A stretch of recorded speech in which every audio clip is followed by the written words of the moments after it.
Hi everybody, my name is Jaden. I'm Yah. I'm Jason. I'm Caden. And we are the Yahuwah the Torah YouTube channel. And we thank you guys very much for hanging out with us. We are very appreciative of all of you guys out there. We are very humbled by the just humbled by you guys. You know, you guys are very, very awesome people. There's a lot of you guys out there that we consider a very close part of our family. And we love the discussion that we have. And we appreciate the discussions that we have. And one thing I got to talk about real quick prior to this is we got to talk about Jericho. Brother Glenn sent that to me. Did you send that to me in Telegram? Yeah. You sent that in Telegram. All right. So first and foremost, let us get going on this. Gentlemen, how you guys doing? Good. Is everyone doing all right? Yeah. Everyone, nobody's too sore? Nope. We're still alive? Yeah. All right. Let's say it. Good things, good times. Okay, before we begin into this, I wanted to shout this particular piece out right here, guys. There's probably 900 Bibles left, scriptures that you can get. When these are gone, we don't know if there will be another order. We do know there will be a first 1,000 that will be coming in. They will be delivered end of March, or around February and March of next year, 2024. 103 books. It is a very, very nice scriptures. You will probably want to get this if you love the Word of Yah. This is a hybrid of the ISR and the Hallelujah Scriptures, along with a tremendous amount of other authors that they've all been restored. All the names have been completely restored back. And for those who helped us with this project, who are part of this, much love, huge thanks. We cannot thank you guys enough, and guys and gals, for being a part of this. If you guys would like to download this, these are absolutely free of charge. It's in the description below. You guys can take a look at them, and they are, stick them on any tablet you have, any kind of device you have, and they are free of charge. Send them an email, various things. Now, Jade, let us get going into what happened yesterday prior to today's chapter. Well, you say they have been getting ready to take out Jericho. They've been taking their commandments, and Josh told them to be courageous and to what to do. And then they walk around Jericho, and they did. They went around Jericho one time every day. And on the seventh day, they walked around 7 times, and then they blew the ram's horn and shouted, and the walls came tumbling down, and they went and destroyed everyone inside of Jericho. Yep, there's Giddy. Sounds like. And they put everything under the ban. No one was supposed to touch anything. No one was supposed to take anything out of there. The only person that survived and was taken out from there was Rahab, the one who protected them in the beginning. Rahab's family, Rahab's brothers, Right. things of that nature. All right, give me one quick second. I'm going to jump over to Telegram. Okay, we have arrived here in Telegram. So I would like to read Brother Glenn Miller's comment a little bit about Jericho, because we had some questions. So let's see what he says. Here's the historical info of Jericho Wall. The proof is at Jericho, the real Jericho. Not the storied place of the Bible, but the historical site known today as Tel El Sultan, Hill of Sultan, located in the modern-day West Bank. Not only the oldest city wall known to us, the 9th millennium site is also by most estimates the oldest city, full stop. The initial wall circa 8300 BCE, built shortly after the regular settlement was established, was nearly 12 feet high and 6 feet wide at the base. The town encircled by the wall, housing perhaps fewer than 1,000 inhabitants, occupied about 6 acres in an ovular plan, with most of the dwellings built with loaf-shaped mud bricks. The wall from its earliest incarnation was already entirely of stone, brought to the site more or less as found in the surrounding hills, and set up against the internal earthen bank with a flat top. Winnowing slightly in the width at the upper end to lessen the vertical load, the wall was sloped back slightly, but other than that, it did not support any crenellons or other features that would enhance its defense strength. It could not have been terribly effective as a barrier, nor even against the occasional alluvial washes descending from the uplands, which appeared to progressively eroded and required it to be periodically reinforced. As such successive age built on the last, the city steadily rose into the man-made plateau one sees today. Eventually, the tower was subsumed altogether, and against its flank, the citizens buried their dead. Over 6,000 years and more, different civilizations made different uses of the wall, suiting it to their own needs and culture. Finally, around 1500 BCE, the age of the Israelites arrived, and the wall of Jericho began its slow metamorphosis from a thing of stone and earth. All right, so if Brother Glenn is correct in this, in his synopsis here, it's not synopsis is not the right word. Synopsis, is that the right word that we're looking for?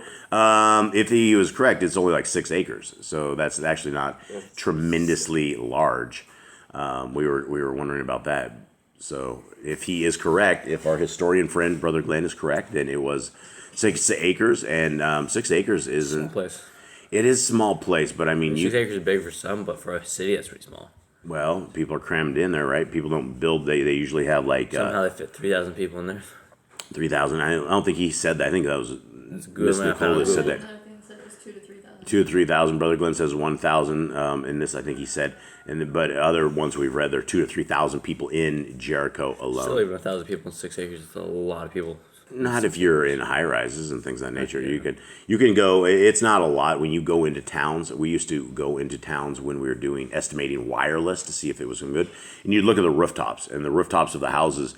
That's essentially what it was. There's 4 people per house. You know how many rooftops are there? You can jam a tremendous amount of people in a rooftop. So, and I think they built up on different layers. I don't think there were houses inside of this. I think they were like buildings inside of this that were the different stories, is my guess. I don't know.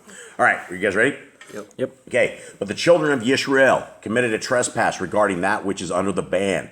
For Achan, son of Carmi, son of Zavadai, son of Zerach, of the tribe of Yehuda, took of that which is under the ban, and the displeasure of Yahuwah burned against the children of Yisrael.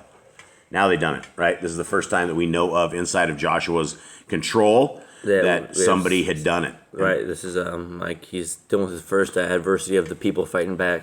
Yep. Now YAHOSHUA sent men from Jericho to Ai, which is beside Bet Awen, on the east side of Bet El, and spoke to them, saying, "Go up and spy out the land." And the men went up and spied out Ai. And they returned to YAHOSHUA and said to him, "Let not all the people go up, but let about 2,000 or 3,000 men go up and smite Ai. Do not make all the people toil up there, for the people of Ai are few." About 3,000 men went up there from the people, but they fled before the men of Ai. And the men of Ai smote about 36 men, for they pursued them from before the gate as far as Shebarim, and smote them on the descent. So the hearts of the people melted and became like water.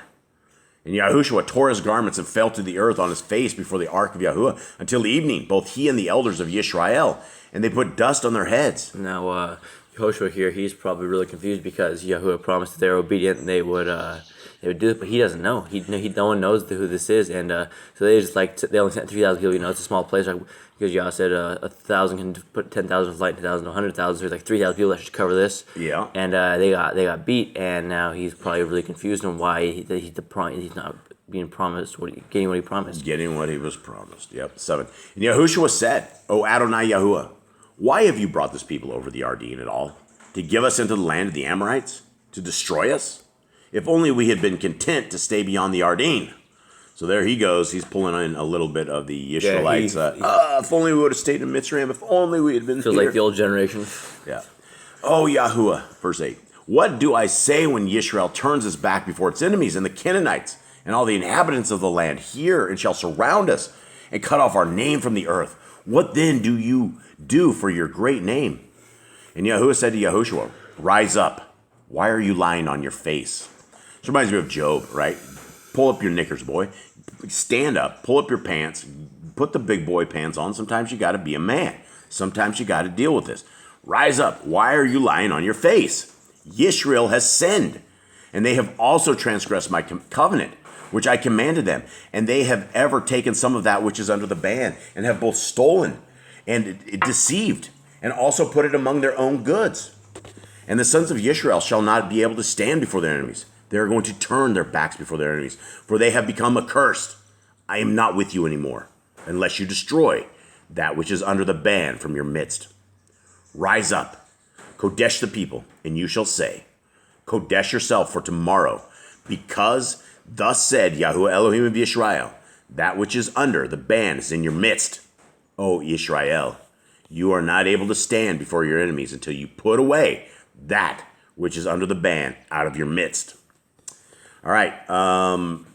they're getting in a lot of trouble. What do you guys think? The dude Can was thinking about this point. Well, he probably started freaking out. He's like, oh, I guess I'm no. He probably didn't think that everything happened. If one guy steals, something's gonna happen. So maybe if I just take a little something, nobody's gonna have it. But we can see here that if one person sins inside of a family or a camp or a tribe, that everyone gets cursed. That is interesting. Yah punishes everyone for their sin. That is a very, very interesting point you just made. That is very, very true.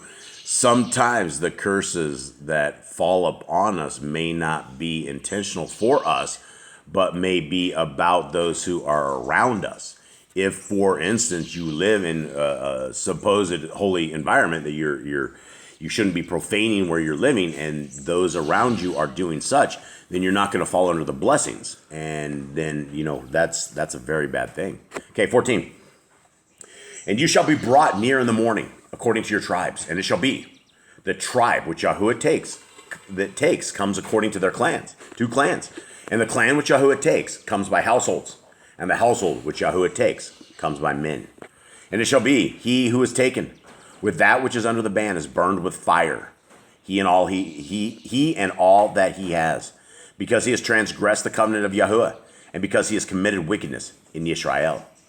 So YAHOSHUA arose early in the morning and brought Yisrael by their tribes. And the tribe of Yehudah was taken. And he brought the clan of the Yehudah. And he took the clan of the Zerachites. And he brought the clan of the Zerachites by men. And Zabdi was taken. And he brought his household by men. And Achan, son of Carmi, son of Zabdi, son of Zerach, of the tribe of Yehudah was taken. About this time he knows he's doomed. Yeah, it's over. He's been found. Then YAHOSHUA said to Achan, my son, now give esteem to Yahuwah, Elohim of Yisrael, and make confession to him. And please declare to me what you have done, and do not hide it from me. So Achan answered YAHOSHUA and said, truly I have sinned against Yahuwah, Elohim of Yisrael, and this is what I did. When I saw among the spoil a lovely garment from Shinar, and 200 shekels of silver, and a wedge of gold weighing 50 shekels, I coveted them and took them. And see, they are hidden in the ground, in the midst of my tent, with the silver under it. And YAHOSHUA sent messengers, and they ran to the tent, and see, it was hidden in his tent, with the silver under it. And they took them from the midst of the tent, brought them to YAHOSHUA, and to all the children of Israel, and laid them out before Yahuwah. Then YAHOSHUA and all the children with him took Achan, son of Zerach, and the silver, and the garment, and the wedge of gold, and his sons, and his daughters, and his oxen, and his donkeys, and his sheep, and his tent, and all that he had, and they brought them to the valley of Achor. And YAHOSHUA said, why have you troubled us? Yahuwah troubles you today. Then all Yisrael stoned him with stones, and they burned them with fire after they had stoned them with stones. And they raised over him a great heap of stones, which remains to this day. Then Yahuwah turned from the fierceness of his pleasure. Therefore the name of that place has been called the Valley of Achor to this day. Now, what do we make of this individual doing this and everybody of his family getting killed? Well, you can see They obviously knew about it. You don't just come home in a tent with like a giant thing of gold, this new pair of clothes, and all this new jewelry. So they all had to be complicit with it. They all had to know about this, not do anything about it. And if they didn't? Well, I guess they got stoned. I mean, I guess when you sin and you go against Yah like this, your family gets punished. It's not just you, it's punished. You're punishing everyone else. So something you got to remember, if you decide to sin, that you're not going to be the only one that's getting punished around you.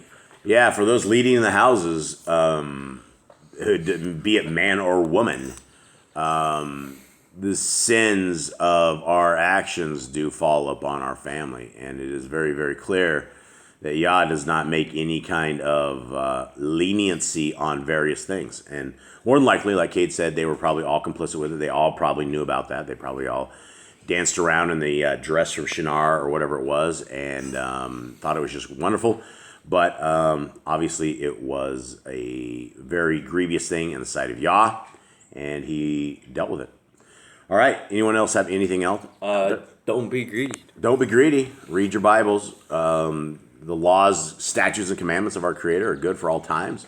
They're good for all of us. And so they are the first 5 books of Scriptures. All right, everybody. Thank you all for being part of our family. We are out. Have a good day. Shalom.